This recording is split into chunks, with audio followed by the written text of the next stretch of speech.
Hey guys, tonight we're slipping into a time machine padded with straw, fleas, and just a dash of dysentery. Welcome to the Middle Ages. You're not a knight. You're not a royal.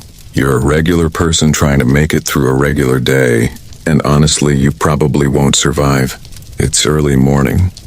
Cold mist hangs like a damp cloth over everything, and you're waking up in what might optimistically be called a bed. It's a sack stuffed with straw sitting on a wooden plank, in a room that serves as bedroom, kitchen, and probably birthing station depending on the week. The straw pokes you through the thin sheet, but worse, it wriggles. Because of the lice. You scratch. Congratulations, your day has begun. So before you get comfortable, take a moment to like the video and subscribe. But only if you genuinely enjoy what I do here. And if you're up for it, drop your location and what time it is where you're watching from. Now dim the lights, maybe turn on a fan for that soft background hum, and let's ease into tonight's journey together. Your nose twitches. You'd like to blame the livestock outside, but nope. That's your own home. Smoke from last night's fire still clings to the beams. There's no chimney, so it just sits there. You inhale the delicious cocktail of smoke, sour milk, old sweat, and... is that a dead mouse in the corner? Maybe. It's still dark out because in the Middle Ages, no one invented sleeping in. You roll over. Someone else's elbow jabs your ribs. It's your brother. Or your neighbor. Maybe even both families sleep in one bed. Body heat being the best central heating system available. If you're lucky, someone didn't wet the straw again. No promises. You rise, every joint protests. Your feet find the packed dirt floor. It's cold, uneven, and suspiciously damp. As you step across the room, your tunic catches on a nail sticking out from a beam. The snag tears the wool slightly. But whatever. It's the only tunic you own, and it's already been patched 6 times. A new one is only 20,000 stitches away. You glance outside. It's foggy, gray, and the roosters are already yelling like they own the place. They do, kind of.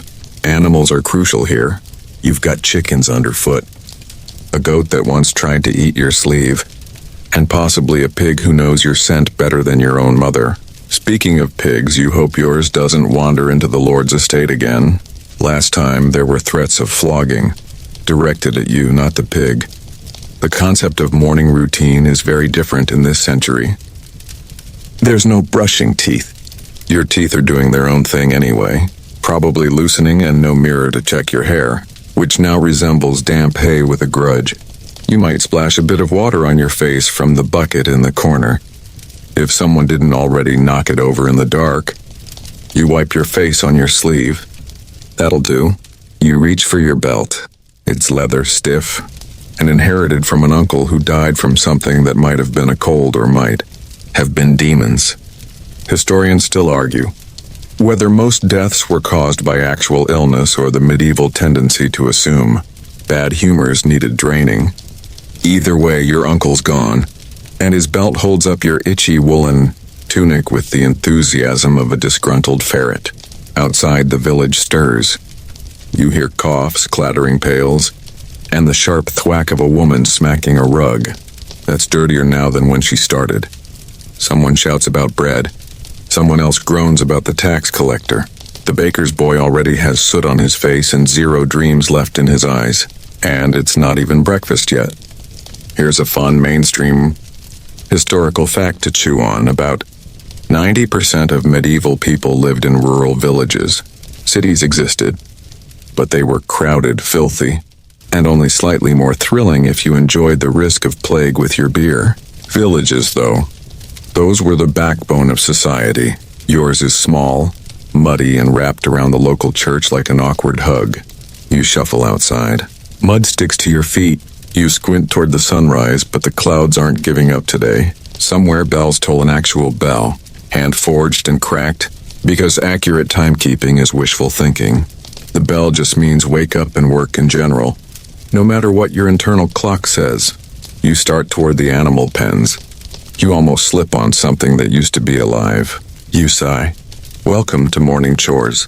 Now, in case you were hoping for a hot cup of coffee, forget it. Coffee won't be common in Europe for another few hundred years. And even then, not for peasants like you. You'll be lucky if someone has a pot of barley tea warming over the ashes. Your stomach growls. Sorry, buddy. And what about the social side of things? You nod at old Martha by the well. She scowls. That's her default face. Gossip is the village sport, and you're a recurring character in every storyline. Remember when you tripped over a goose last spring? Yeah, they still talk about it. Oh, and while we're at it, here's your quirky tidbit of the day. Medieval folks believed that sleeping with your mouth open let in evil spirits. So if you snore, you might be possessed. Good luck explaining that to Father Bertram at confession. The morning stretches forward like a cart stuck in the mud.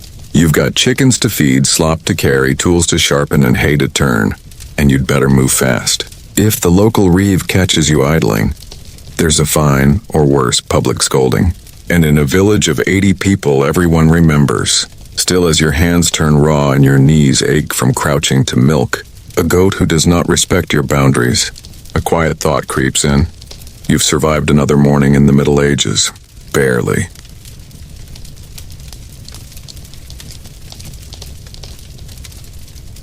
You're still half asleep. But the goat you tried to milk just kicked over the bucket and possibly bruised your shin. The sun has crept up a little, filtered weakly through a haze of smoke and moisture. The fog clings to the trees like a damp sheet, and everything smells faintly of wet animal. Time to get dressed properly this time. Though properly is a stretch in this era. You've got your tunic on already. That scratchy wool number you never take off unless it's laundry day. And laundry day happens, let's say quarterly, to be optimistic. Underwear? That concept hasn't quite made the rounds yet. If you're lucky or of nobler stock, you might have a linen shift, but as a commoner, nah. Your thighs are getting very well acquainted with the inside of that tunic. You reach for your hose, woolen leg coverings held up with ties that always dig into the back of your knees and slip down by lunchtime. They're itchy too, and they never match because one got nibbled by a mouse last winter. Still, at least you have two. Little victories. You fumble with your belt again. Leather, stiff, probably made from the hide of a cow that had opinions. It holds your pouch with a few precious coins, if any. A cloth for wiping your hands, and maybe a small knife. You wear it slung low because it makes you feel important. It doesn't. You're not. Next up, shoes. These are less shoes and more foot bags made of tired cowhide. They're stiff, they leak, and they do this fun thing where they fold inward at the heel. The left one squeaks. You gave up trying to fix it with twine. The twine just joined in the squeaking. Now all this happens in a room where you are absolutely not alone. Your family shares this space. Not just your parents and siblings. No, we're talking cousins, a grandparent or two, and perhaps even a tenant if times are hard. Everyone dresses in front of everyone else. Modesty isn't a big deal when you've seen your uncle sleep naked and you all use the same bucket for everything. You sneeze loudly. Everyone looks at you. Great. Now you get to spend the next 3 days hearing gossip about whether you've caught the plague. Spoiler, it's just hay fever. But medieval medicine doesn't include antihistamines. It does include sage bundles and muttered prayers. And now that you're dressed, you go outside, where the neighbors are already judging your lopsided gait and the stain on your tunic. You swear it's just turnip soup. Still, you nod to old Thomas and his wife, neither of whom remember your name, but will gladly recall every embarrassing thing you've done since age 6. As you shuffle past the communal well, you overhear a heated argument. Something about pigs trampling someone's cabbage. The cabbage is probably still edible, it always is, but the damage is symbolic. You keep your head down. Last time you intervened, you got blamed for encouraging swine-based chaos. You still maintain it was the wind.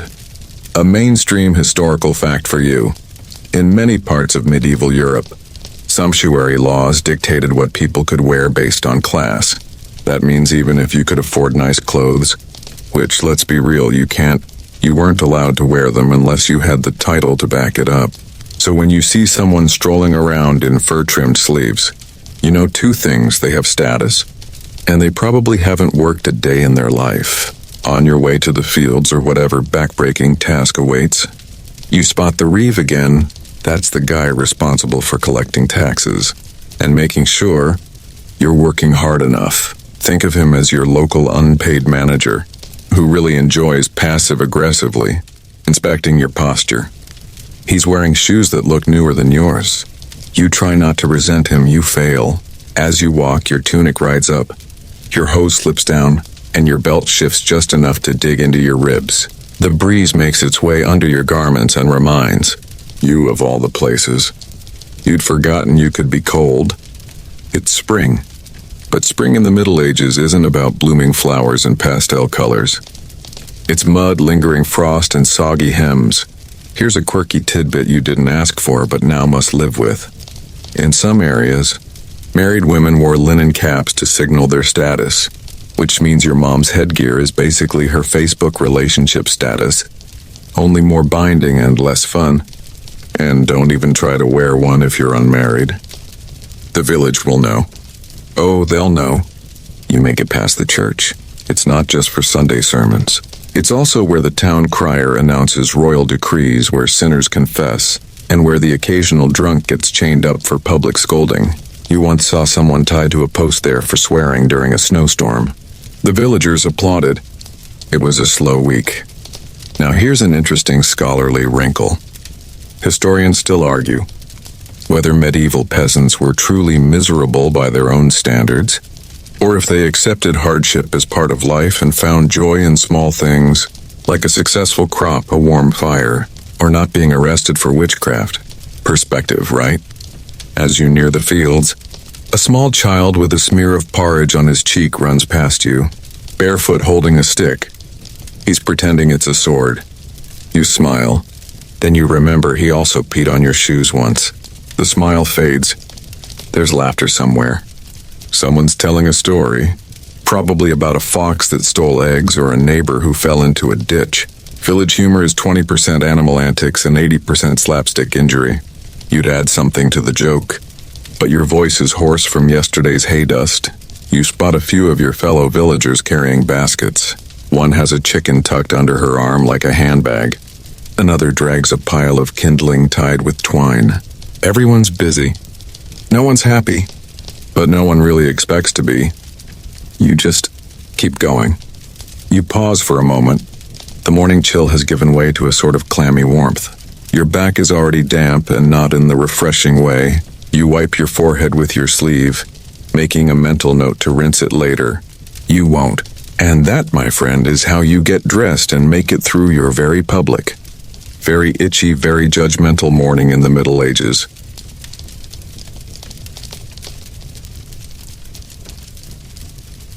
You feel it before you remember it, the pressure in your belly, the kind that insists urgently that nature has called.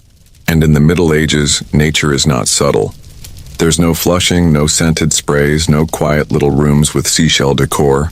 There is, however, the humble chamber pot. So you turn back toward your home, clutching your middle like you're keeping your soul from escaping. At the door, you pause. Do you go in and use the family's clay pot, last emptied yesterday morning and definitely still well-stocked? Or do you head behind the shed, where last year's hay pile offers some semblance of dignity? You choose the shed. You always choose the shed. As you squat behind it, swatting flies with one hand and praying no one walks by, it dawns on you. This is the third time this week you've done this. Your privacy is a memory, a nice one. Maybe one day it'll come back in the form of an outhouse with a door. For now, it's you, the weeds, and your fragile grip on self-respect. Now let's address a basic truth. There is no toilet paper, none. You have options, though. Moss if it's soft. Hay if you like paper cuts. Your sleeve if you've given up entirely. Some people use ceramic shards. Yes, really. Though you personally think that sounds like a dare gone wrong. Wealthier households sometimes used linen scraps which were washed and reused. And suddenly the hay doesn't seem so bad. Once you're done, you smooth down your tunic and shuffle back to the house to wash up. Wash here means dabbing your hands in a wooden bowl of tepid water, everyone else has already used today. You stare into the murky water and hope none of the floaty bits are alive. Your fingers brush against something slimy. You don't ask questions. Mainstream historical fact time. Most medieval towns had public latrines that emptied into nearby rivers or ditches, but those were rare, usually stank to high heaven and were mostly for men. Women used chamber pots and emptied them into the street or cesspits. This led to a delightful situation where shouting, "Guard low, Watch out for the water!" became a warning before someone dumped a full pot from an upstairs window. You now understand why medieval people wore cloaks with hoods. You step outside again, feeling emotionally drained and mildly violated by your own hygiene routine. There's a woman scrubbing laundry nearby, smacking garments against rocks with a fervor that suggests personal vengeance. She gives you a knowing look. You give her a half-hearted nod. She knows. Everyone knows. This village has no secrets. You shuffle back toward the fields, hoping that physical labor will distract you from the lingering smell of shame. It won't, but at least you're moving. Your boots squish in the mud which may or may not be 100% mud. The drainage in your village is, let's call it, in development. Rainwater runs along ruts in the road, picking up animal waste, food scraps, and someone's lost sock. You sidestep it, only to plunge your other foot straight into something unspeakable. You close your eyes and carry on. Let's take a moment to appreciate another quirky tidbit. In medieval castles, toilets, called garderobes, were built into the walls with vertical shafts, leading down and sometimes even out over the moat. The assumption was that flowing water would wash the waste away. It didn't. In fact, the smell often wafted right back up. Some clever individuals hung their clothes in the garderobe, thinking the ammonia-rich air killed fleas. This is partially true and totally horrifying. Back in the village, there's a commotion. A group of kids are poking at something near the well. You inch closer. It's a dead rat. They're daring each other to touch it. One brave soul grabs its tail and swings it like a flail. You walk away faster. You don't need the plague today. Speaking of which, let's address the elephant in the cesspit. Medieval sanitation was appallingly bad. Historians still argue whether most communities were simply ignorant of hygiene or if they understood the need for cleanliness but lacked the resources. Either way, bacteria had a free-for-all. Now, just because things are grim doesn't mean people didn't try. Ashes were sprinkled over waste to mask smells. Herbs were burned to purify the air. Public bathhouses existed and were surprisingly popular, at least until someone decided they were breeding grounds for sin and disease. After that, bathhouses were shut down, and personal cleanliness took a dive, literally and figuratively. You reach your assigned field, waving at someone who may or may not be named Alan. Names are a bit loose here. Half the village is called John or Margaret. You just roll with it. You kneel down to start weeding turnips. You wish you had gloves. You don't. Your fingers sink into soil that's suspiciously warm and full of grubs. You flick one off your thumb and try not to scream. You glance around and realize something. The noble who owns this land hasn't been seen in months. He collects his due via messenger, never touches a hoe, and has a dog with better shoes than you. You, meanwhile, work the earth and relieve yourself in shrubbery. Social equality? Not invented yet. Still, the sun's coming out, warming your back a little. A breeze stirs the trees, carrying the faintest scent of wild herbs. You take a deep breath, then immediately regret it as a goat. Nearby lets loose a truly heroic fart. You cough. The goat stares, unbothered. Dominance has been established. Another villager, Greta, joins you with her hoe. She grunts in greeting, and together you fall into the quiet rhythm of labor. Pull, toss, shift, pull again. It's almost meditative, until your hand finds a clump of something squishy, and definitely not a turnip. You wipe it on the grass and move on. You spend the next hour in this loop. Crouch, ache, sweat, stand, groan. It's a dance your spine doesn't appreciate. You take a break to stretch and look at your hands. They're brown with dirt, creased with lines, and blessed with at least one blister forming under your thumb. Neat. A child runs by screaming something about bees. You ignore it. You've learned not to respond unless the screaming reaches a certain pitch. Survival instinct. And just as you start to find a rhythm in your work, Sun on your neck, soil under your nails, back slowly giving up. A fly buzzes directly into your ear. You swat it, you miss. You mutter something unholy. Then, like divine punishment, a bucket clatters in the distance and someone shouts about a broken fence and escaping goats again. It's not even noon.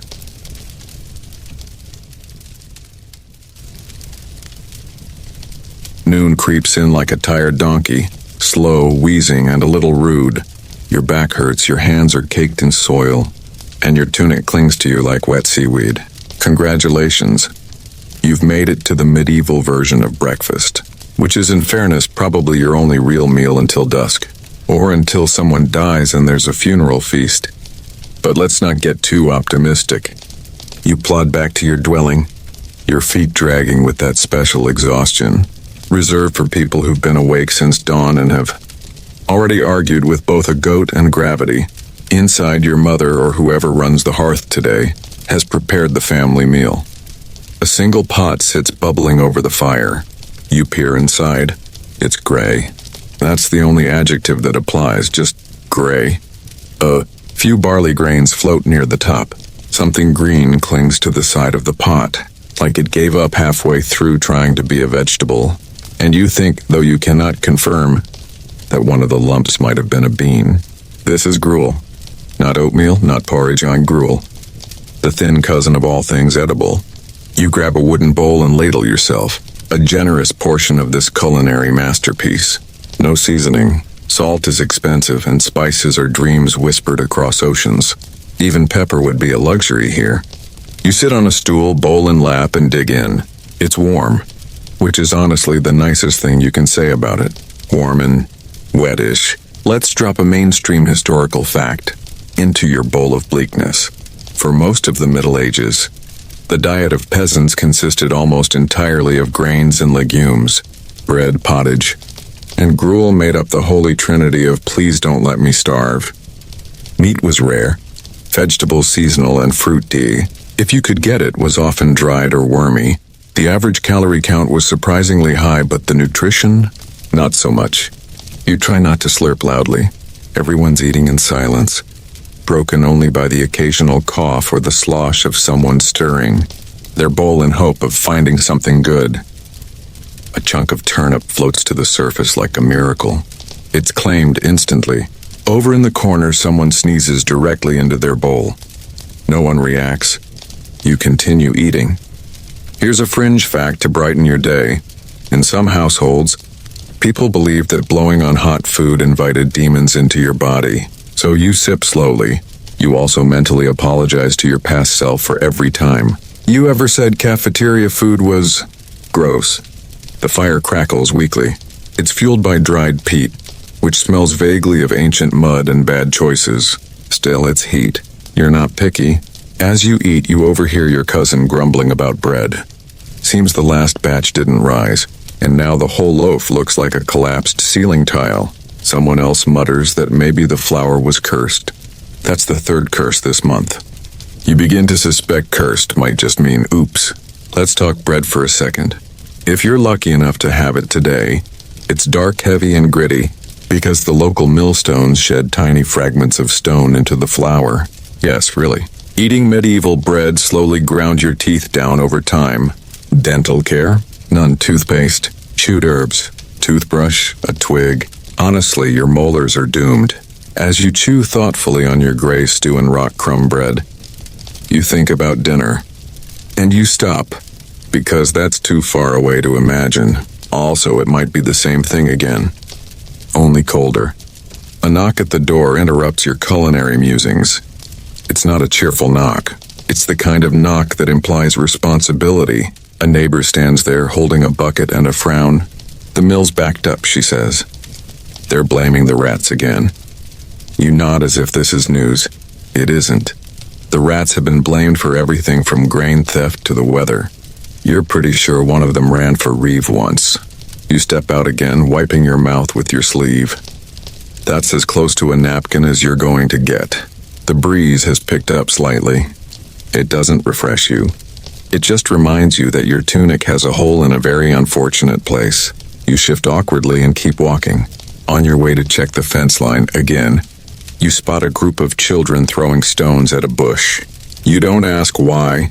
Children are like weather in the Middle Ages, unpredictable, loud and slightly feral. You nod and walk faster. You pass the manor house in the distance. Its stone walls loom over the village like a smug older sibling. You can't see inside, but you know they had meat this morning, possibly even a pie. Historians still argue whether the diet of nobility was genuinely better or just more varied and equally unhealthy. Rich folks had access to spices, meat, fish, and honey, but they also suffered from gout, rotten teeth, and digestive issues caused by eat everything and never move. You reach the pasture where the sheep should be. 3 are missing. Again. You swear they do this on purpose. You curse quietly so the priest doesn't hear, and begin your slow pursuit of woolly fugitives. As you stumble over roots and brambles, let's share one last quirky tidbit. Some medieval people believed that bread baked on St. Agatha's Day could protect you from fire, illness, or even marital discord. So yes, if your gruel ever catches fire and your in-laws are shouting, maybe that loaf of divine carbs could save you. You finally locate the sheep. They're chewing smugly near a patch of weeds and refuse to move. You shout. They ignore you. You wave your arms. They blink. Eventually, one of them snorts, turns, and waddles slowly back toward the enclosure like it's doing you a favor. By the time you finish herding them back in, you're sweating, muddy, and emotionally broken. Your stomach grumbles again as if mocking the gruel you dared to call food. You sigh. The sun is still high. The workday is far from over. And your next meal? Probably more of the same if you're lucky.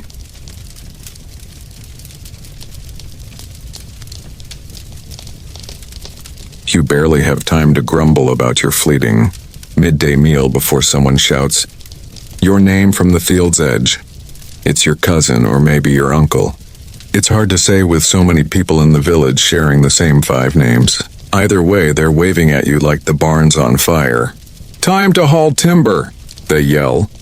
Of course it is, because nothing says post-gruel bliss like dragging wood through mud. You trudge over, already dreading the splinters. There's a pile of logs freshly cut down by someone, with more upper body strength than you.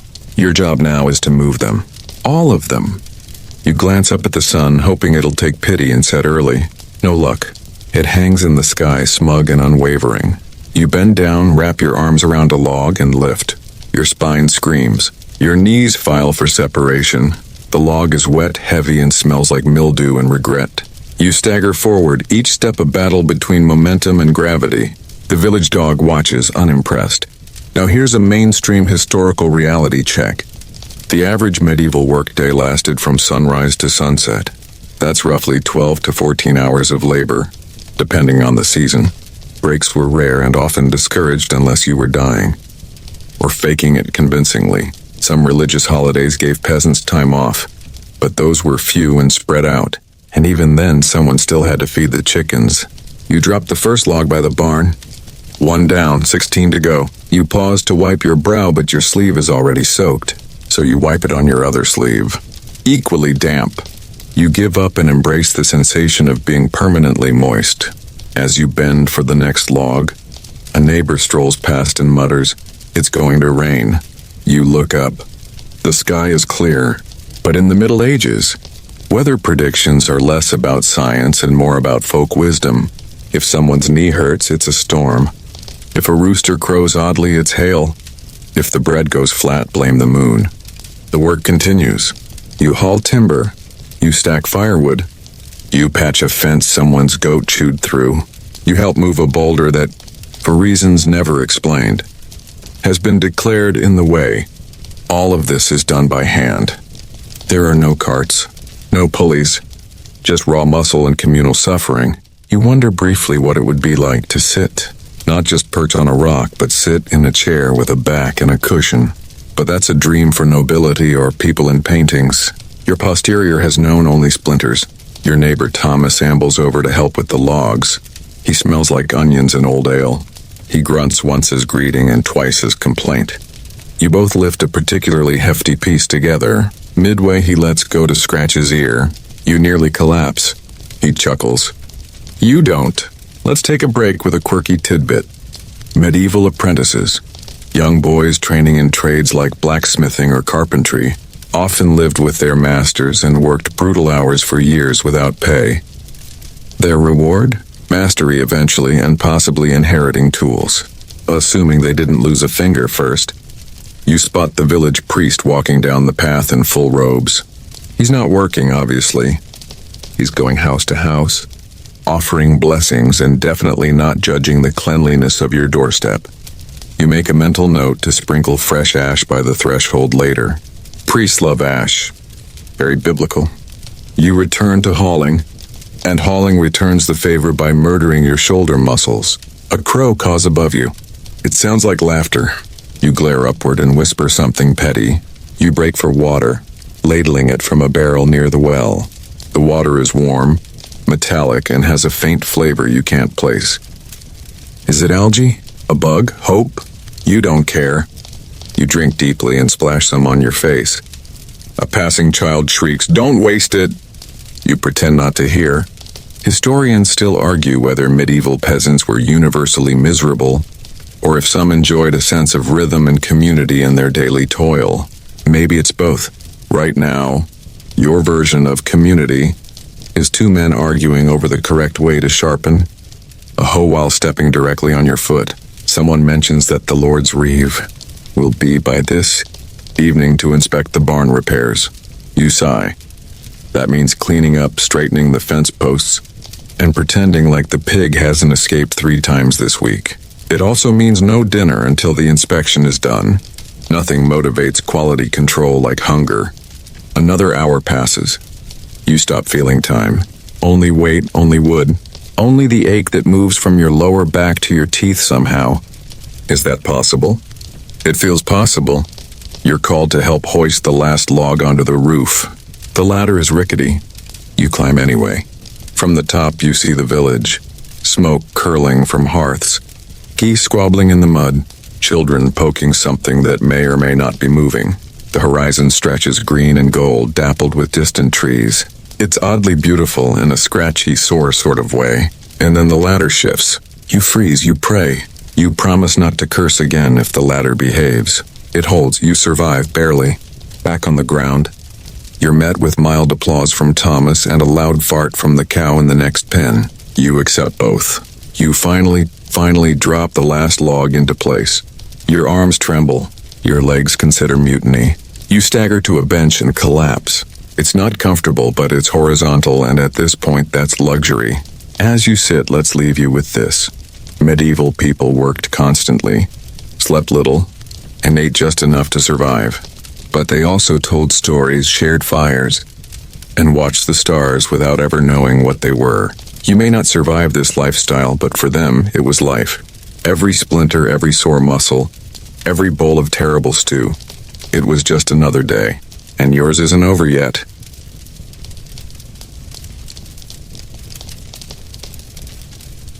You barely get 5 minutes of blessed, splintery rest on the bench before a shadow falls across your face. It's not the sun. It's worse. It's Sir Lambert, your boss, or rather your feudal lord's man of arms, who oversees things in the village while the real lord is off at court, hunting boar or pretending to be pious. Sir Lambert isn't the worst knight in the world, but he's still a guy who wears chainmail because he likes how it sounds.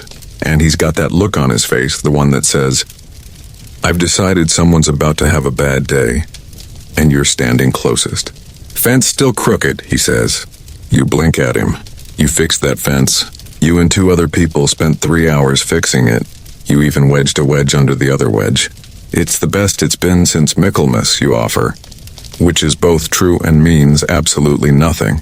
Medieval calendars revolve around saints' days, which are handy if you're devout and wildly unhelpful, if you want to know when your taxes are due. Sir Lambert grunts. Do it again. And just like that, your arms refile their resignation. Let's pause for a mainstream historical fact. Knights weren't always the noble, chivalrous paragons you see in films. Many were essentially armed enforcers for wealthy lords, given land in exchange for military service. And in peacetime, They got bored, which historically speaking is a terrifying sentence. Bored knights invented tournaments, dog-headed enemies, and elaborate punishments involving stocks and cabbages.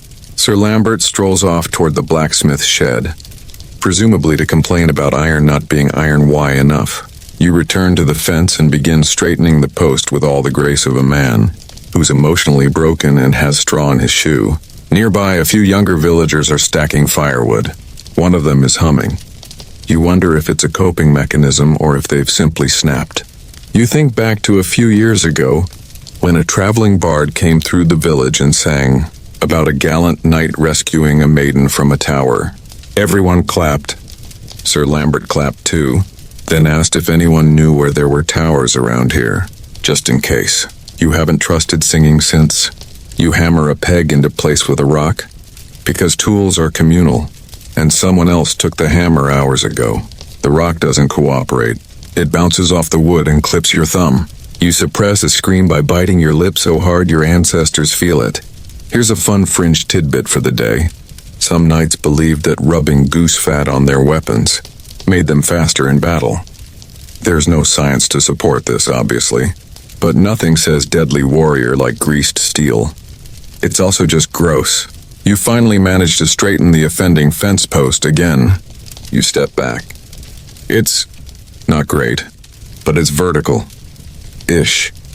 You stick some extra straw in the mud to cover the worst gap and hope no one notices. No one except Lambert. And goats. Goats always notice. The sun has started its slow descent, stretching shadows across the ground. You think maybe, just maybe, you're approaching the golden hour when villagers are allowed to stagger home, scrape mud from their knees, and eat another bowl of boiled sadness. Then a horn sounds. It's not a good sound. It's the inspection horn. Sir Lambert likes inspections. They let him feel powerful without sweating. You join the growing crowd as everyone assembles near the storehouse. Lambert strides out like he's Julius Caesar, and gestures vaguely at the rows of tools, baskets and sacks of barley. Who moved the ladder, he barks. Silence. You definitely moved the ladder. You used it to not die earlier. You shuffle your feet and try not to make eye contact. Lambert scans the group, then shrugs. Don't let it happen again. The ladder has returned to its designated spot. A small victory, but one that nearly cost you your vertebrae. He continues the inspection, occasionally tapping something with his sword for no reason. He stops near the grain sacks and frowns. Looks low, he mutters. You all know it's not low. You had a good harvest this season. But Lambert has a theory. If you never admit the granary is full, the peasants will always work harder. You wish this was satire. It isn't. Here's another historical note for your suffering. Serfs and peasants had to give a large portion of their crops to their lords, often up to half. The rest had to feed their families, with very little left to sell or trade. The idea of saving for a rainy day didn't really exist when every day was varying degrees of wet. You're dismissed, not with kindness, just with a grunt and a vague hand wave that could also mean fix that wall or go die in a moat. Either way, you interpret it as permission to leave and shuffle back toward your home. As you walk, you notice a trail of feathers and remember, the Reeves goose has been missing all day. You choose not to follow the feathers. You've seen enough today. Let someone else deal with medieval poultry politics. On your way, you pass the carpenter's shed, where an apprentice is sanding something with what looks like a rock in sheer willpower. His fingers are bleeding slightly. He smiles at you. You don't know if it's a greeting or a cry for help.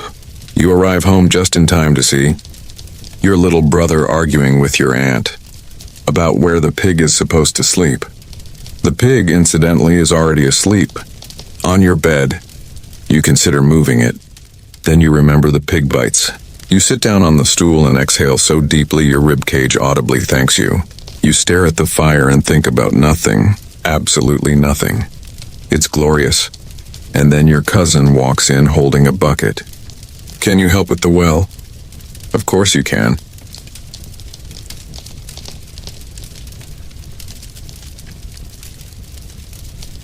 You follow your cousin toward the well, bucket swinging like a judgmental pendulum. The sun dips lower, casting long shadows that make everything look twice as ominous and at least 3 times more exhausting. Your feet shuffle more than step. The mud in its infinite wisdom decides now is the time to double its stickiness. The well sits at the center of the village, like a slightly smug monument to communal effort. Built of rough stones and damp with age, it's probably the most valuable structure around after the church, and the only one that doesn't leak too much. Your cousin drops the bucket with a thunk and cranks the rope downward. You brace yourself for the smell. It always hits after sunset. Damp rope, algae, something that died down there in 1322 and refuses to leave. You don't breathe. You just pull. It takes both of you to haul up the full bucket. It sloshes ominously, threatening to splash your tunic, which is still drying from this morning's goat-related incident. The water is tinged with a brownish hue, but it doesn't smell like death, so that's a win. You fill a few jugs, wash your hands, again questionably, and sprinkle some over the doorstep, just in case the priest walks by. Reputation is everything, even when it's covered in mud and goat hair. You start back toward the house, and as you pass the edge of the village, you spot 2 young boys crouched in the weeds. They're giggling. You pause, leaning in to hear. They're whispering about witches, specifically old Magda, who lives near the woods and talks to plants. She once healed a sprained ankle with moss tea and muttering. To you, she's just a bit odd. To the children and some adults, she's definitely a witch. There's even talk of a 3rd nipple. That was always suspicious. This, my friend, is your evening entertainment. Because in the Middle Ages, there's no Wi-Fi, no Netflix, no podcasts about how to declutter your 14 possessions. What there is gossip. Gossip is currency. You trade it for bread, favors, or just the thrill of knowing something before anyone else does. And witches? Well, they're the medieval version of a trending topic. Let's drop a mainstream historical fact here. Witch trials, while peaking in the early modern period, had their roots in medieval beliefs. Accusations were often tied to social tensions. Old women, healers, widows, and anyone with an unusual mole could suddenly find themselves facing angry villagers and an impromptu swimming test. If you floated, you were guilty. If you sank, you were innocent. And also dead. Not exactly a win-win. Back at your house, someone's telling a story. You drift closer. It's your grandfather seated on a stool, turning a handful of barley like prayer beads. His voice carries like smoke. He speaks of a knight who once fought a wyvern in the next valley. No one asks what a wyvern is. Doesn't matter. It had teeth, and that's enough. You sit cross-legged on the floor and let the tale wash over you. There's a fire, a sword with a name, a betrayed queen, and a goose that may or may not talk. Everyone listens like it's gospel. This is your evening show. No special effects, just voice, shadow, and imagination, and maybe a puppet. Yes, puppets were a thing, especially in traveling performances. If you're lucky, a troupe of players will pass through the village once a year, bringing jokes, crude songs, and sock-sized representations of devils and saints. For now, the closest you have is your cousin wiggling a carved spoon like it's a horse. Let's pause for a quirky tidbit. In some areas of medieval Europe, people believed you could summon spirits by whistling at night, so whistling was considered bad luck or worse, an invitation. Tonight, someone whistles near the barn. Your mother throws a potato at them. Your entertainment options now include staring into the fire, rehashing village drama, remember that goat that bit the priest, and possibly a sing-along if someone's feeling bold. Music is played on a rebec or pipe, if anyone in your village actually owns one.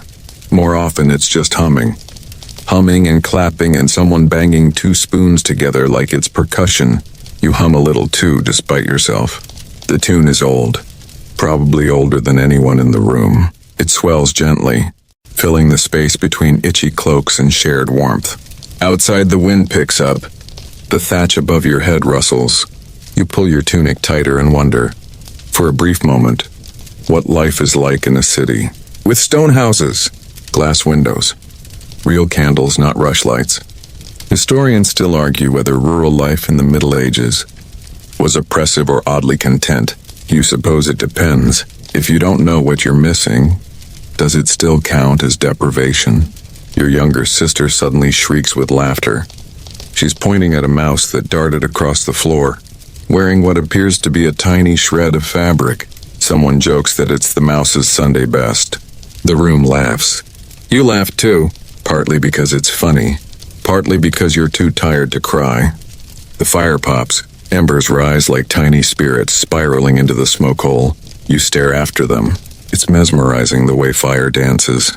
No two moments the same. No way to record it either. You just watch and remember.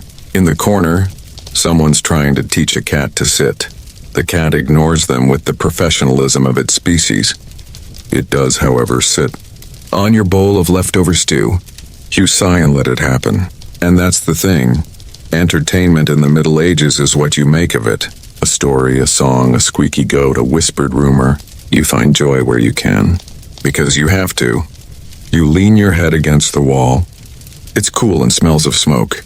Your eyelids droop. Outside, the wind whistles again. You decide not to whistle back just in case.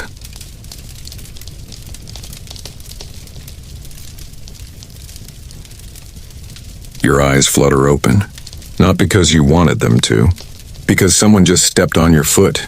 Hard. You look up through the half-dark and see your brother. One of them, anyway. Blundering around in search of something. He grunts, trips over the dog, and curses in a tone just quiet enough to avoid maternal rebuke. The room smells of damp wool, smoke, and someone's feet. You can't tell whose. Probably everyone's. It's full dark now. And medieval darkness is not like modern darkness. There are no streetlights. No glowing phone screens. No fridge light calling you for a midnight snack. There is only the fire, its last glowing embers, and a rushlight burning like a dying worm. You shift on the floor, adjusting your straw mat. It pokes your side with the kind of gentle malice only straw can manage. Someone behind you is snoring. Someone else is mumbling in their sleep about cabbages. You pull your cloak tighter, breathe shallowly through your mouth, and accept your fate. This is nighttime in the Middle Ages, pitch black, quiet except for the constant whisper of wind and the occasional screech of something nocturnal. An owl, a demon, hard to say. Either way, you're not going outside. But suppose you did. Suppose nature calls and you must stumble to the chamber pot in the corner. That means tiptoeing over 5 sleeping bodies, not kicking the dog, and hoping to any saint listening that the pot isn't already full. Spoiler, it's always full. And don't even think about taking a walk. Wandering after dark was frowned upon. People believed evil spirits roamed at night, especially in winter. Ghosts, fairies, even the wild hunt. A ghostly group of horsemen thought to steal your soul, or at least your hat. Historians still debate whether these fears were rooted in folklore, religious pressure, or just a very good excuse to stay inside. Speaking of spirits, let's share a fringe tidbit. Some villagers hung herbs, like fennel or St. John's wort, over doorways to ward off nighttime evils. Your family has garlic instead. Not because of vampires, those don't exist yet, but because garlic keeps the chickens calm. Or maybe the chickens just like garlic. Hard to say. The wind picks up. It howls through the gaps in the door like an annoyed banshee. You wrap your cloak tighter, suddenly very aware that your left foot is exposed. You tuck it in, not because you're scared, just because. Back in the bed, a term used generously here, someone coughs. The wet kind. You recognize it. Your aunt's had it for weeks. She says it's just the season. The priest says it's a punishment.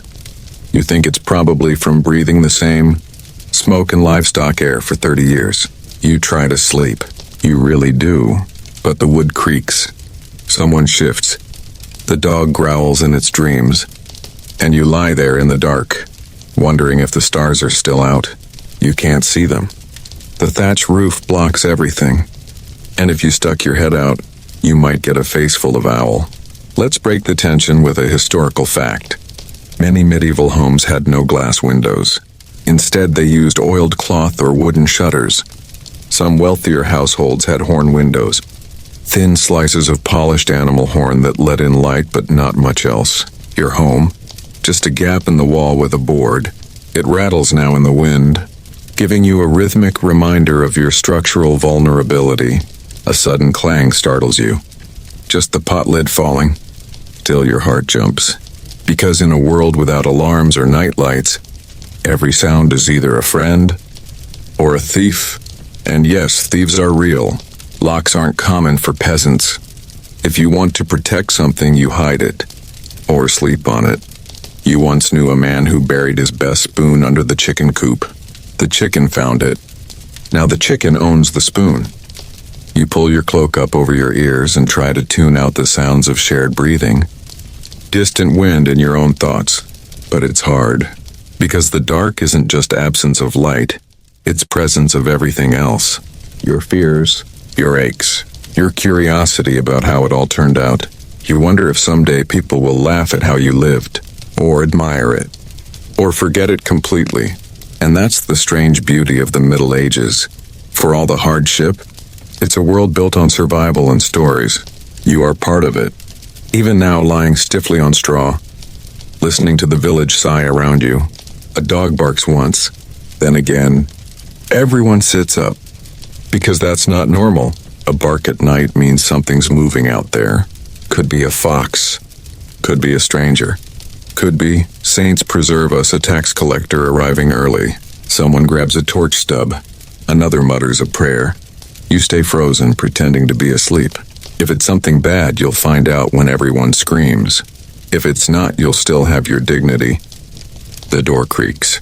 Someone opens it, and it's a goat. The goat has escaped again. It strolls into the house like it owns the place. Which spiritually it does. Laughter erupts. Quiet, relieved. Someone shoos the goat toward the hearth. It settles there like a smug heat source. You settle back into your spot, still chuckling softly. The village breathes again. You shift once more, pressing your head into your scratchy bundle of cloth and hoping for dreams.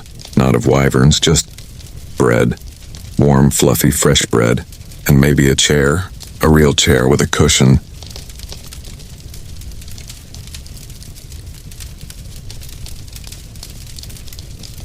Morning comes, not with a gentle sunrise or birdsong, but with a toothache. You wake up to a dull, insistent throb in your jaw, the kind that refuses to be ignored. You open your eyes and groan quietly, hoping it'll go away if you stay very still. It doesn't. You press your hand to your cheek. It's warm, swollen, probably infected, but this is the 1300s, and your options are limited to 1. Suffer. 2. Chew mint and pretend it's medicine. Or 3. Let the local toothsmith yank it out with pliers that haven't been washed since the last lunar eclipse. You choose option 1 for now. The room is still dim. A few embers crackle in the hearth, and the goat, who is still here, snores softly beside it. Someone stepped over you in the dark already, and your blanket smells like someone else's feet. You think it's your uncle's, but who really knows anymore? You sit up and immediately regret it. The pain radiates into your ear. You resist the urge to slam your head against the wall, because you've tried that before. Didn't help. Let's ease in with a mainstream historical fact. Medieval dentistry was, to put it gently, not a refined science. Toothaches were treated with prayers, poultices, or red-hot irons. Dentists didn't exist yet. Barbers often doubled as surgeons, yanking teeth between haircuts and bloodletting appointments. Because when you think oral health, you definitely think guy with scissors and a bowl of leeches. You shuffle outside, face clenched in pain. The air is crisp, damp, fresh in a way. That would be nice if your skull weren't pulsing like a drum solo. You head toward the village square where old Elric sits with his basket of herbal cures. He claims to be a healer. He mostly smells like cabbage and hope. Elric looks up as you approach. Tooth?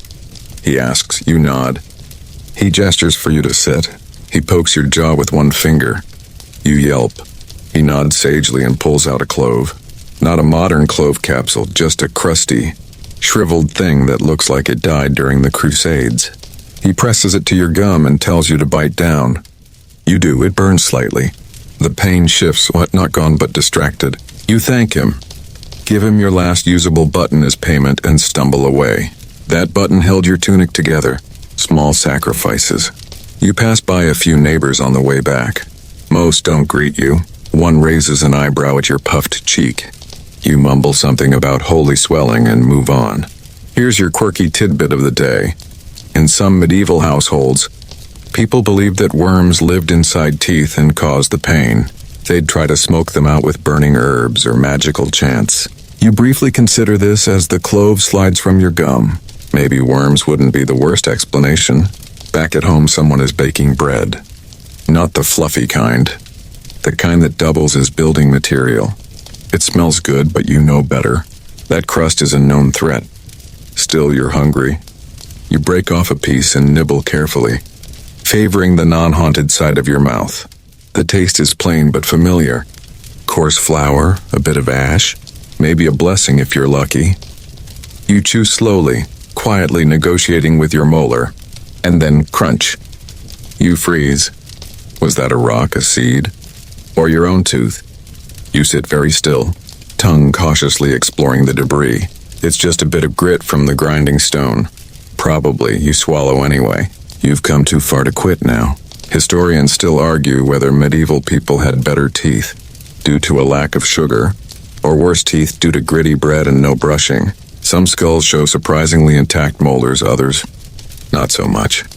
Either way, toothpaste is still centuries away, and even the concept of floss would get you accused of sorcery. You rinse your mouth with water. It tastes vaguely of iron and disappointment. You don't complain. Complaining leads to attention. Attention leads to advice. Advice leads to someone suggesting mustard poultices. You've learned your lesson. Outside, children are playing near the church, throwing pebbles and pretending one is a dragon. You consider joining them, if only to distract yourself, but the throb in your jaw says no. Instead, you sit on a bench and watch. One of the children throws a rock and hits the church wall.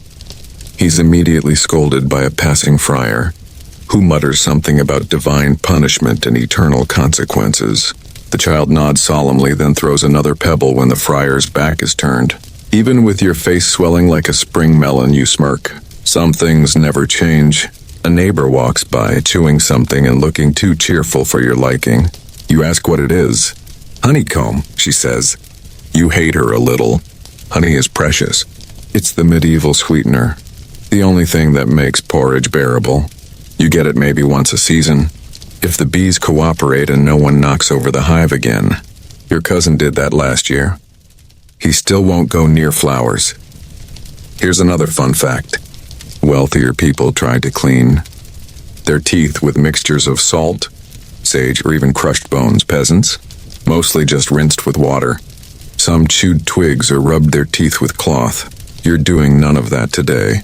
The clove's already dislodged and is somewhere in your throat now. You head back inside. The fire has been stoked. You collapse near it, cradling your jaw, and try to focus on the warmth. The pain pulses in rhythm with your heartbeat. You hum softly, as if distracting your brain might trick your nerves. It doesn't. Someone offers you a poultice. You say no. Someone else suggests prayer. You nod vaguely.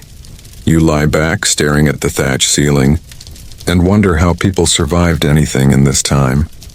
The answer mostly is that they didn't. Not for long, which brings little comfort as your face slowly inflates like a tragic pastry. Still, you made it through another morning, tooth and all.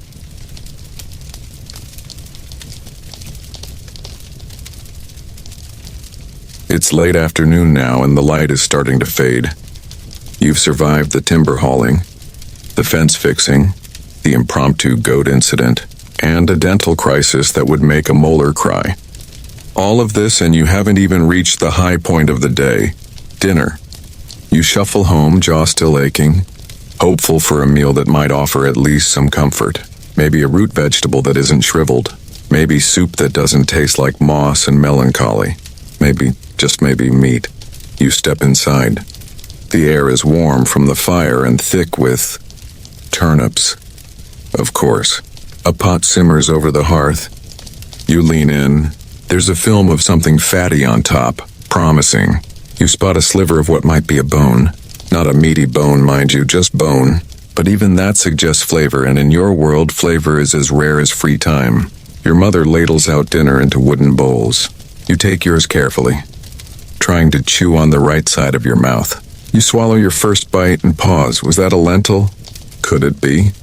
You peer into the bowl and see something round and beige. A lentil indeed. You're practically feasting. Let's set the table with a mainstream historical fact. Most medieval meals for peasants were based on pottage, a thick stew made of grains, vegetables, and whatever else was lying around. Meat was a luxury, often reserved for feast days or gifted from the manor house, usually in scraps. A noble's leftovers could be your main course. Your dinner tonight? Pottage with turnip, onion, barley, and what may or may not be pigeon. You don't ask. You just eat slowly, carefully. Your little brother complains that there's a beetle in his bowl. Your mother tells him it's protein. No one disagrees. You soak up the last bit of stew with a crust of bread that could legally be classified as a blunt weapon. You chew, you wince. You chew again. The pain flares up. You chew on instinct. There's a soft clatter at the door. Someone else joining for dinner. It's old Berta, the widow who lives 2 cottages over. She brings a bowl of pickled cabbage, and everyone politely takes a spoonful while suppressing their gag reflexes. It's spicy, she says. You're not sure that's the right word for it. It stings, smells like wet socks, and clears your sinuses through sheer aggression. As you eat, a nearby conversation drifts to the manor lord's feast last week. One of the field hands was sent to deliver a message and returned with wild tales. Roast pork, honey cakes, almond milk, wine. Everyone leans in. You all listen like he's describing heaven. And here comes your quirky tidbit. In some noble households, elaborate meat pies were made not just to eat, but to entertain. These pies could contain live birds that would fly out when cut open. Yes, your stew today might have a feather, but not on purpose. As you scrape your bowl clean, you glance outside. The sky is beginning to dim into that soft pre-night hue. When everything's gray and quiet and a little sad, you think about food in other places. You wonder if there's a place where people eat till they're full every day. You try to imagine it, but it's hard to think with your tooth throbbing. There's a knock at the door. It's not a good knock. It's the kind of knock that means someone wants something. You open the door to find the Reeve again. He's holding a list. Lord wants a tithe of dried peas this week, he announces without hello. You nod. You have a few peas stored. Not many. Your mother makes a sound that might be a sigh or a low growl. The Reeve marks something on the list and walks off. Tithes, religious or feudal, are a constant drain. 1/10 of your grain, your vegetables, your hope, even your time. Historians still argue whether these systems were fair or simply the only functional model for a pre-industrial society. But tonight it doesn't feel functional. It feels like theft with extra steps. You divide the peas. You'll hand them over tomorrow. You wonder if the Lord's hounds will get them as treats. Dinner ends. Bowls are licked clean because dishes are a precious resource. Someone wipes theirs with bread. Someone else with a cloth that hasn't seen water in days. You stack yours near the door, where a neighbor's child will fetch them to rinse in the communal stream, hopefully upstream of the tanner's vat this time. Now begins the nightly routine of, let's hope this food sits well. No one says it, but everyone thinks it. The stew was only mildly off-smelling, which is a positive. Your grandmother burps and declares it decent. That's high praise. The fire dies down and someone sings a short, sad song about a drowned cow. You're not sure if it's meant to be metaphorical. The chorus is oddly catchy. You sit there, the warmth of the meal fading from your belly, wondering again what tomorrow's breakfast might be. A dream, probably. Or cold leftovers if the goat hasn't claimed them. Here's something to chew on. In some parts of medieval Europe, people believed that eating certain foods on specific days could protect them from illness. Fish on Fridays, garlic during storms, bread blessed by a wandering monk, practically medicine. You smile faintly at the memory of that one time your cousin ate 6 cloves of garlic during a thunderstorm. He smelled like protection for a week. Your family begins to settle again. The fire is embers now. Shadows dance on the walls. You lie back against your bundle of straw, your full belly squirming gently in protest, your jaw still buzzing like a wasp. But you're fed. And you're warm, that's something.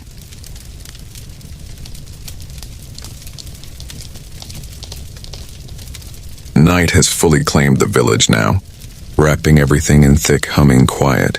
You're tucked into your usual corner of the house, curled up on your straw mat, trying to will your body into stillness. Your stomach is full enough to cause discomfort, but not quite enough to count as satisfied. And your jaw, well, it has taken on a personality of its own. Throbbing, muttering, occasionally threatening full revolt. You drift in and out of shallow sleep, lulled by the sounds around you, the fire hissing in its last fitful breath, the creaking of wooden beams, the quiet grumble of your brother's snore, like a pig slowly coming to terms with mortality. But just when your muscles begin to loosen, when sleep seems possible again, it hits. A cough. Wet repeated, too close. Your aunt. She's been coughing for days. It started as a tickle, then grew louder. Now echoes through the house like a warning bell. You try not to move, not to breathe too deeply, but it's there in the air, in the stillness, this sense of creeping illness. It's not panic, not yet, but it's something. You sit up, quietly. You aren't alone. Others are awake too, staring into the dark, listening. No one says anything. There's nothing to say, just the fact of it. She's sick and no one knows what it means yet. This is where medieval medicine enters the scene. And let's be clear, it is not here to help you. Mainstream historical fact time. Medicine in the Middle Ages was a strange mixture of folk remedies, religious ritual, and the theory of humors. A belief that health was governed by the balance of four bodily fluids: blood, phlegm, yellow bile, and black bile. Too much or too little of any, and you were in trouble. So what happens when someone coughs like your aunt? You start with a poultice. Maybe onion, honey, and vinegar, warmed and pressed to the chest. If that doesn't work, you bleed them. Yes, bleed, because obviously draining blood will restore balance. Barbers were the go-to professionals for this, recognizable by the red and white striped poles. Not because of branding, because of all the blood. If that still doesn't help, well, then it's prayers and waiting. Your aunt shifts under her blanket. Someone whispers a short prayer to Saint Sebastian, protector against plagues. You repeat it under your breath, just in case. Now here's a quirky tidbit. In some villages, people believed that disease could be driven out with loud noises. Bells were rung, drums were beaten, even pots were clanged together like angry cookware exorcisms. You vaguely remember someone doing that during the last pox outbreak. You also remember your mother yelling at them for scaring the chickens. You lie back, trying to rest again. But the thought gnaws at you. What if it spreads? What if this is the start of something bigger? The last time illness moved through the village, 5 people died. One was a child. Another was a perfectly healthy man who stepped on a nail and ended up with a fever no one could stop. Infection is patient and ruthless in this era. There's no penicillin, no antiseptics, no guarantee. And even if someone survives, they're never quite the same. Scars, limps, weakened lungs, souvenirs from battles fought without armor. Historians still argue whether medieval folk believed illness was a punishment from God, an imbalance of humors, or simply fate. Most likely it was all of these things, tangled together in a worldview where medicine, morality, and mystery held equal weight. You've tried treatments before. When your brother had the shakes, you rubbed him with crushed sage and wrapped his head in a warm cloth. When your cousin couldn't walk for a week, someone buried an egg under her bed.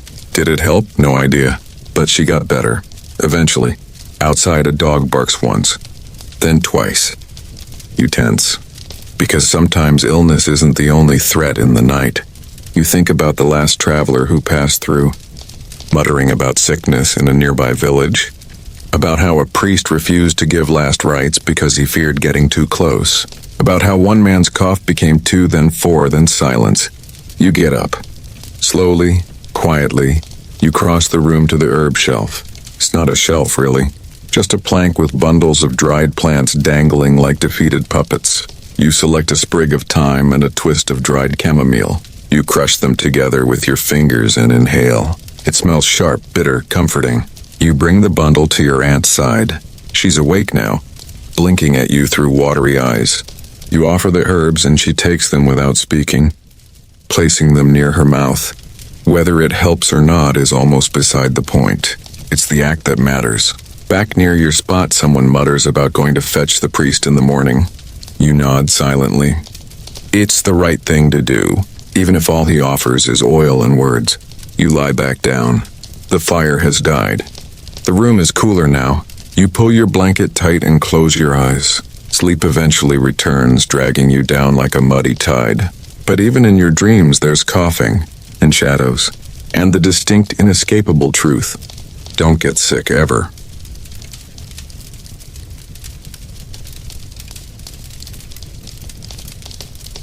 You wake up feeling like you've barely slept, which is accurate. Your aunt's cough eventually faded into a raspy wheeze, but by then, your mind was too awake, too alert. The thought of illness has a way of sharpening your awareness.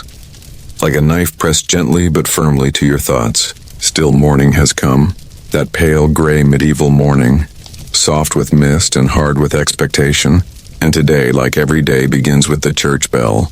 It rings in the distance, low and hollow, like it's made of old bone. A summons not just to prayer, but to obedience.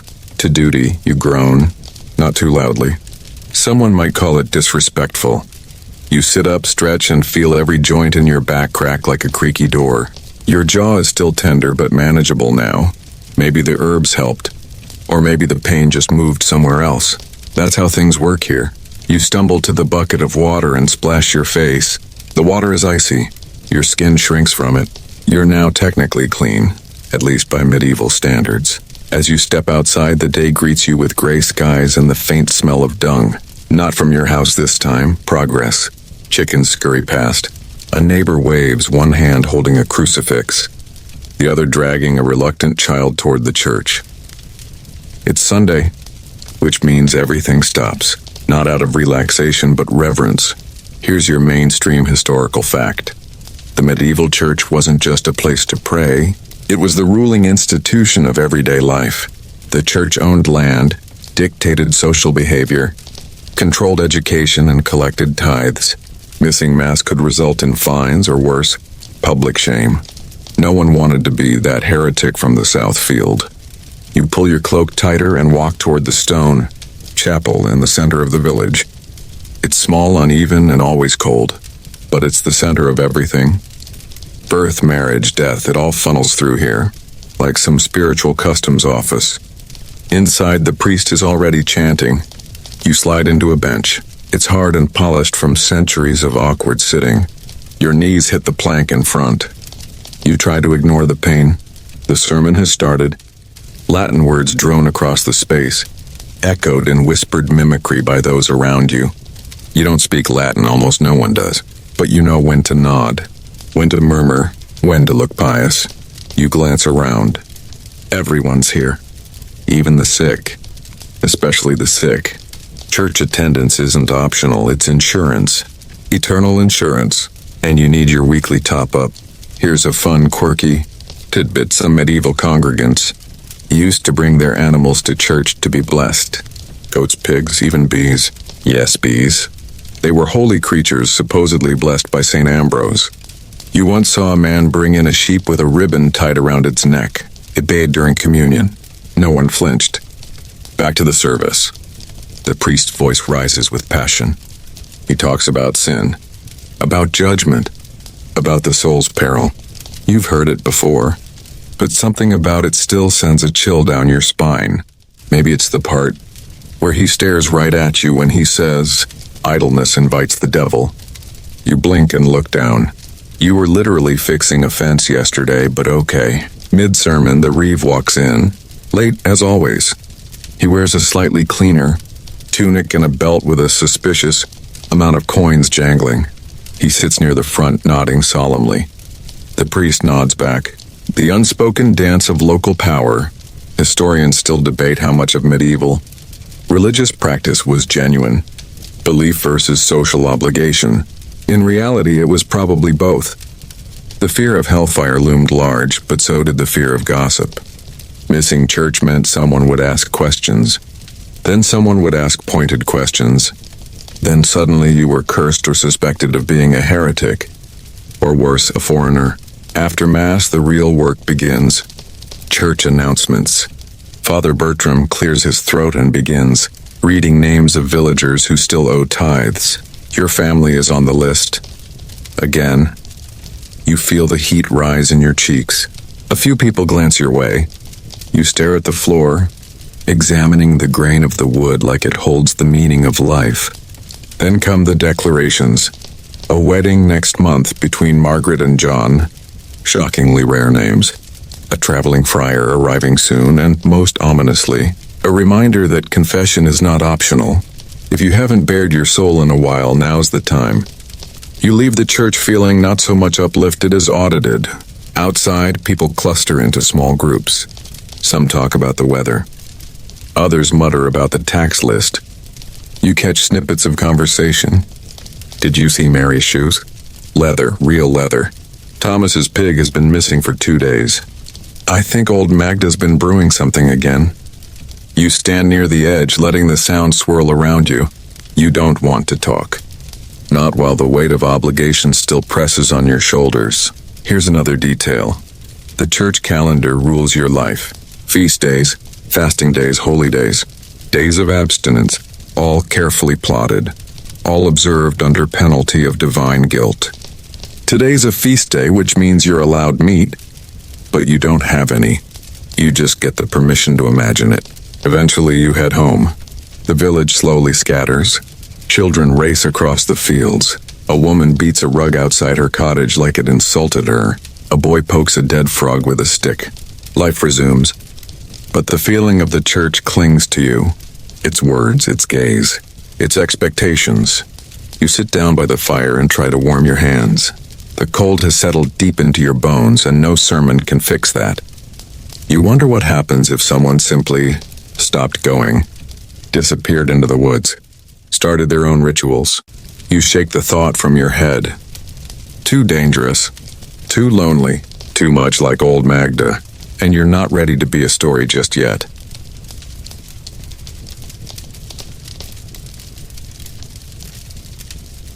The sun sets early today, or at least it feels early. The sky goes from muddy gray to deep blue in a matter of heartbeats. And you're suddenly reminded of just how little light this world offers when the sun goes away. Inside the cottage, the fire is struggling to stay alive. A few sticks remain in the pile, but you'll have to go gather more tomorrow, unless you want to be warmed by passive-aggressive glances and goat breath. You huddle closer to the hearth. The clay walls don't retain heat well. The thatch above your head sags a little, like it's considering retirement, and your tunic, blessed, is about as insulating as a soggy tea towel. This is when you truly feel it, the lack of light. Darkness in the Middle Ages isn't romantic. It isn't cozy. It's inconvenient, unsettling, and sometimes dangerous. There's no switch to flick. No candles on standby unless you're rich or absurdly well prepared. Rushlights are the best you've got. Thin reeds dipped in tallow, burning smoky and low. You light one now and it casts a yellow waver across the wall like a sleepy ghost. You know where everything is because you have to. The spoon goes in the creaky bowl. The cup with the crack sits by the fire. The goat, when she's not invading personal space, curls up in the corner where she can chew her cud and judge everyone silently. You've got no lock on the door. The only security is the weight of a wood beam you slide into place from the inside, which creaks like it might rather not. Outside, the village melts into shadow. You glance at the window, just a square hole with a board pushed over it, and wonder what's out there. You hope the answer is nothing, because in this time, night means vulnerability. Here's a mainstream historical truth. Most medieval homes weren't built with defense in mind. Villages had no real walls unless you were lucky enough to live near a monastery or castle. Theft, animal attacks, or plain accidents were constant risks. People slept lightly, ready to wake at the sound of anything that didn't sound human, or worse, almost human. You remember that one time a wolf came too close. It stole a chicken, left footprints in the ash, and made everyone nervous for weeks. Not because wolves are mystical, but because a wolf close to the village meant hunger. Hunger drives creatures out of the woods, four-legged and two-legged. You sit with your knees pulled up, cloak around your shoulders, and sip warm water from a chipped cup. It's not tea, but it's hot. Sort of. You imagine it's tea. Maybe with honey, maybe with a little cinnamon. You smile at the ridiculousness of it.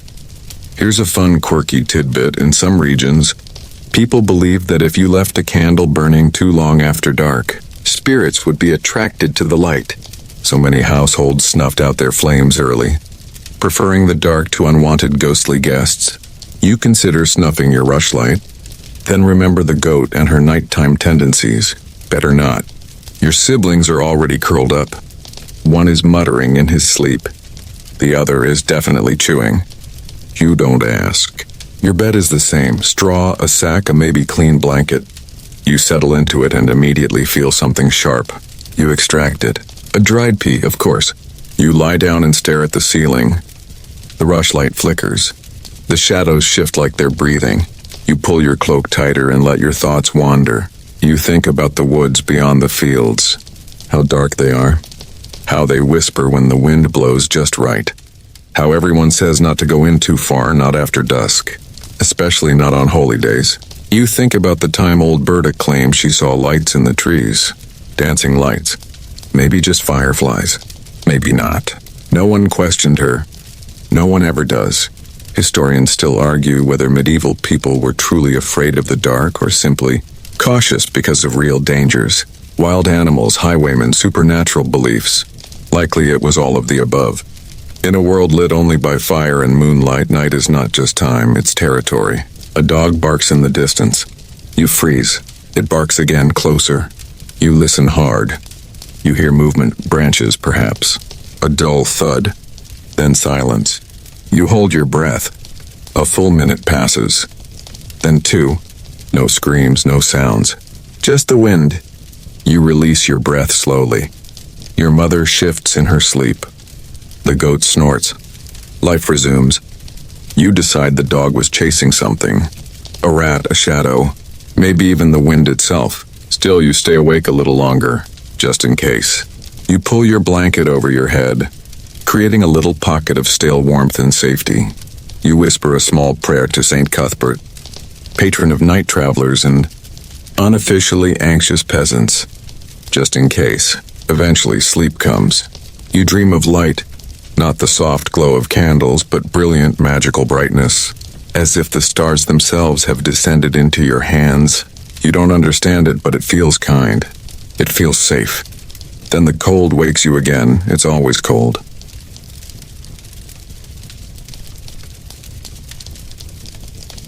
Morning arrives like an insult, sharp, unwelcome, and muddy.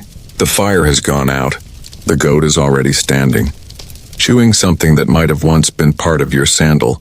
You don't have the strength to argue. Your straw bedding has shifted again, and you wake with a crick in your neck and hay stuck in your mouth. It tastes like last night's dinner, but drier. It's winter now, or at least very close. The breath fogs as it leaves your mouth, and every surface inside the cottage radiates a damp chill that clings to your bones. You blink up at the thatch and try to convince your body to move. It does not want to, but you have no choice. You swing your legs over the side of your bed, your glorified sack of scratchy straw, and immediately regret it. The floor is like a stone slab left outside overnight. Your toes curl. You reach for your cloak, the one with more holes than fabric, and wrap it around your shoulders like a prayer. Outside, the world is shrouded in fog and frost. The grass crunches beneath your feet as you step out. You exhale long and slow, watching the cloud of it float like a ghost that's had enough of this place too. Let's start with a mainstream historical fact. Heating in the Middle Ages was limited to fire, and only if you could afford the wood. Most peasant homes didn't have chimneys, so smoke gathered in the ceiling and slowly filtered out through gaps in the thatch. The good news? It helped keep bugs away. The bad news? You breathed it in, constantly. Smoke-flavored lungs were very on trend. You shuffle to the woodshed, or what used to be a woodshed. A few logs remain, but you know it won't last the week. Firewood is precious.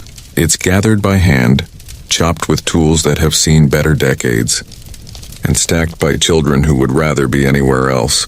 You grab a few sticks, wet of course, and head back inside.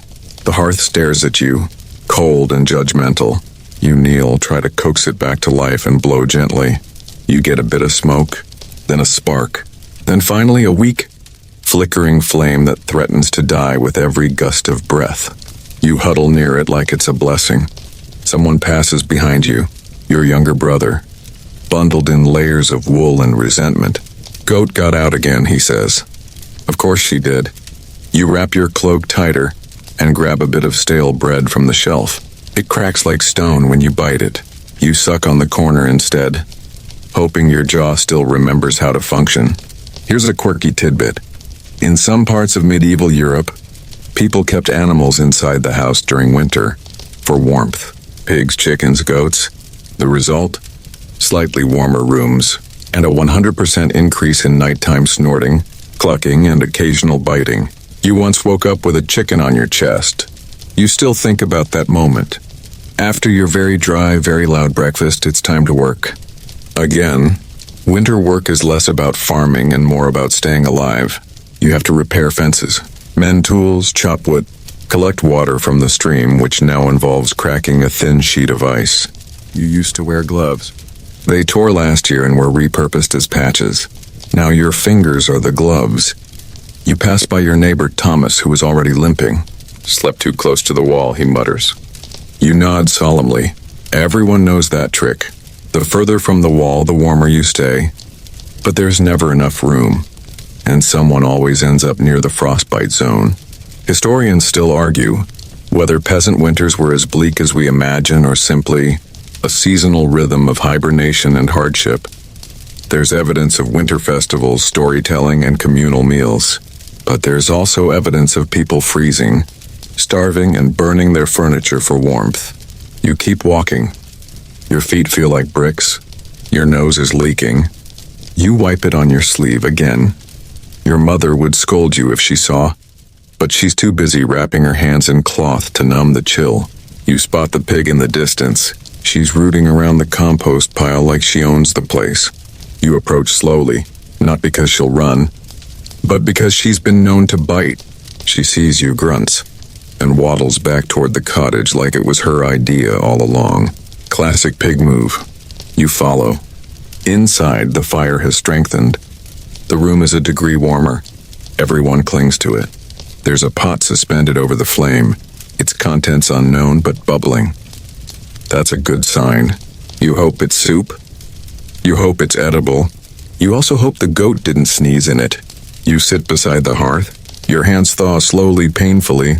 The numbness gives way to pins and needles and then to dull ache. You press them together and breathe deeply. This is how winter works, not with snowball fights and gingerbread, but with rationed wood, damp wool, and communal shivering. A child sneezes. The room stiffens. You all glance at each other. Cold or something worse. No one says it. Here's one last fact to chew on.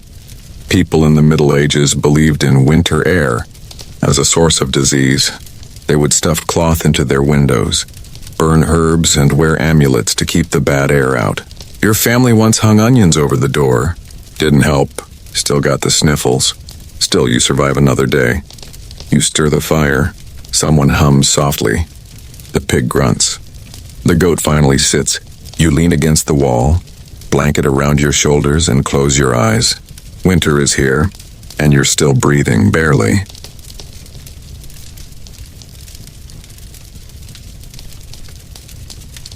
You wake to the sound of wailing. It's early, barely dawn, and the cold hasn't loosened its grip. The air is still. The fire is out. But the noise, that sharp, high sound slicing through the fog, is unmistakable. Someone has died. You sit up slowly. The weight of that reality settling before your feet even hit the floor. It was your aunt. You know it before anyone says it. Her cough had grown worse over the past 2 days. Quiet but persistent, like the ticking of a clock that finally ran out. The room is heavy with silence now, even as soft footsteps shuffle in and out. Your mother is whispering prayers. Your younger siblings don't say anything. The goat, surprisingly, stays still. In the Middle Ages, death is not rare. It's not even surprising, but it's never easy.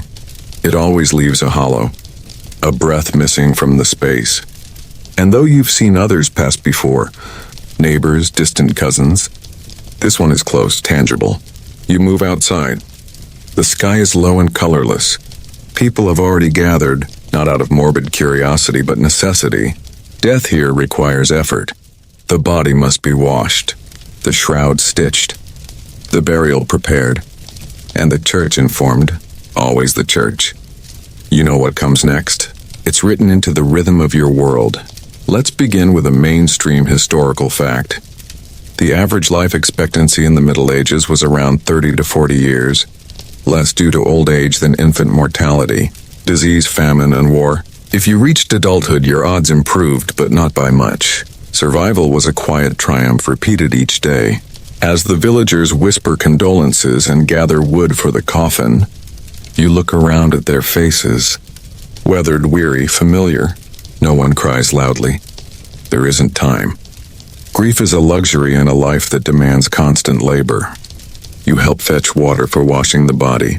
It's cold. Your fingers ache as you carry the bucket, but you don't complain. This is just what's done. You return and the cottage feels smaller now. The space where your aunt slept is empty. The blanket folded and placed on her mat. The simplicity of it hurts more than words.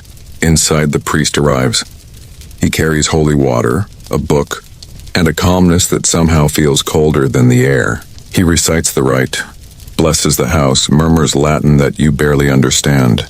But the rhythm is comforting, familiar, like a lullaby meant for someone else. Outside, a grave is being dug. Shallow, narrow. The ground is hard. The men mutter about frost and clay. The shovel clinks against stone, pauses, clinks again. You watch. It's not just your aunt being buried, it's the reminder of how easy it is to vanish. One day coughing, the next day gone. No hospitals. No second opinions. No calls to make. Just breath, then no breath. Here's a quirky tidbit. Some villagers placed coins over the eyes of the dead. Not for Karen's fairy, necessarily, but as a symbol of rest. Others left small offerings, herbs, food, even tools. Your family leaves a sprig of rosemary and a piece of bread. It's all you can spare. The coffin is small and plain. 4 wooden boards roughly nailed, lined with straw. She's wrapped in linen, her hands folded, her hair combed. You're proud of that, at least. That she looks peaceful. The funeral is brief. The priest intones final prayers and the body is lowered into the earth. A few people throw in handfuls of soil. You do too. It clings to your fingers, damp, cold. Historians still argue whether medieval people feared death more or less than we do now. For them, it was constant, visible, woven into the very structure of life. They didn't hide from it, but they didn't welcome it either. They just accepted it. You walk home with the others, your cloak drawn tight around you, eyes stinging. Not from tears, really, just wind. Back inside, the fire has been relit. The room smells of wood smoke and rosemary. Your mother offers you a piece of cheese, hard, sharp, and unexpected. Someone must have saved it. You eat slowly, chewing carefully on your good side. Evening comes. The sky turns silver, then black. Stars blink into view one by one. You watch them through the window.